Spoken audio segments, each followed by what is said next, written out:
Hi everyone, Eugene here at Panasonic, and in this quick video tutorial we're going to go over how you can customize your quick menu button on the brand new LUMIX L10 camera.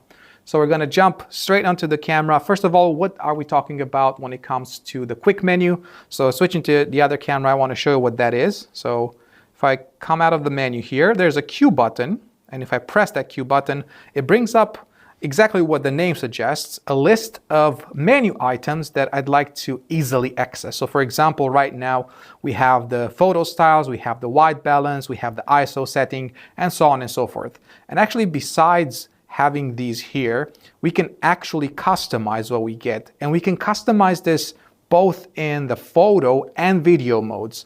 And we can even customize what the layout looks like, okay? So I want to show you how you can get to that. So I'm going to jump back into the menu, just going to come out from there.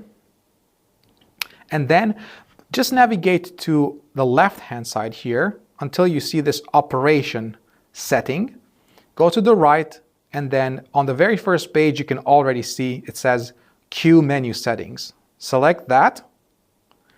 And then we have a couple of options here. The first one, it's the layout style, just what I was saying just a second ago.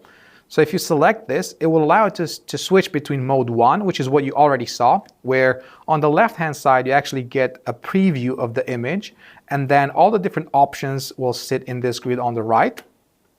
Besides that, you get mode 2, where you get all of the options on the top. For now, I actually like the first one, so I'm going to stick with that. And then we can go to item customize for photo mode or video and slow and quick mode, because slow and quick mode is actually also video. So we're going to go into that. And then as you can see, for every single one of these, we have a number. And then we can go, okay, so maybe because I already have photo style assigned to a different function button, I'd like to change that. So I can just select it, and we have a whole list of options that we can go from. So let's go and let's just say we want to switch that to our recording file format.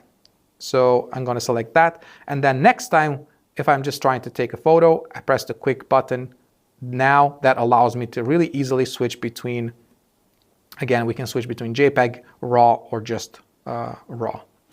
So that's basically how you can customize the quick menu button. Hope you find this helpful, and we'll see you in the next video. Thank you. Bye-bye.